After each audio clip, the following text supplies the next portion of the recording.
So you've finished the campaign and you've reached the map device.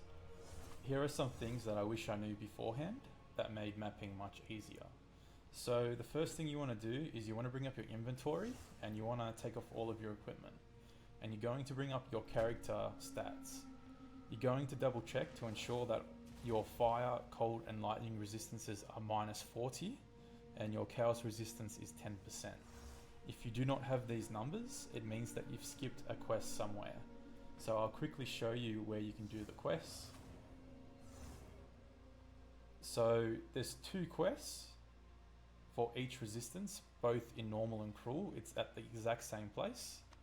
So for the cold resistance, Act 1, Clearfell, and it comes from this monster right here. For lightning resistance is from this place,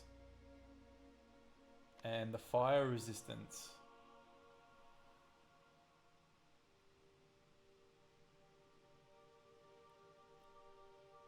is in this zone, and it comes from this monster right here.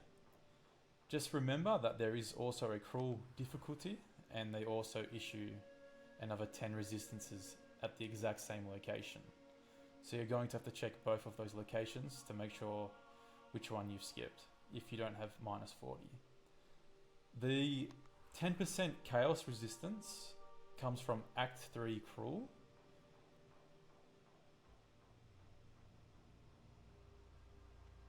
From this place right here.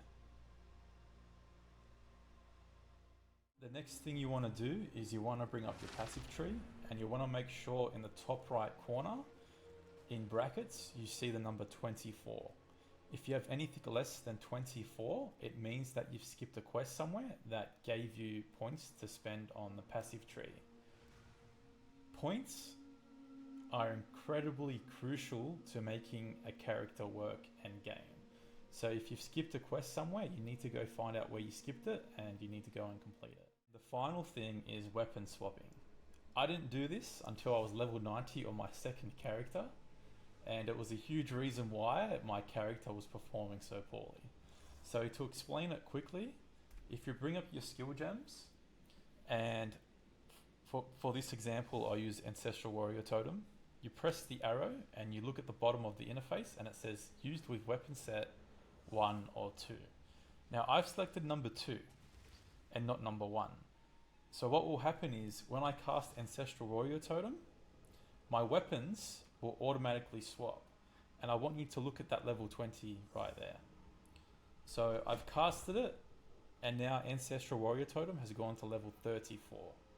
This is because I am equipping +7 level of all melee skill gems,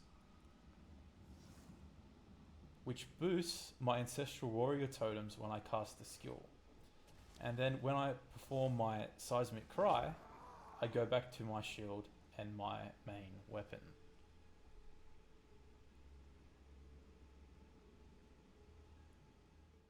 So to use the weapon set nodes, all you have to do is click weapon set 1 or weapon set 2, and then click on the nodes that you want.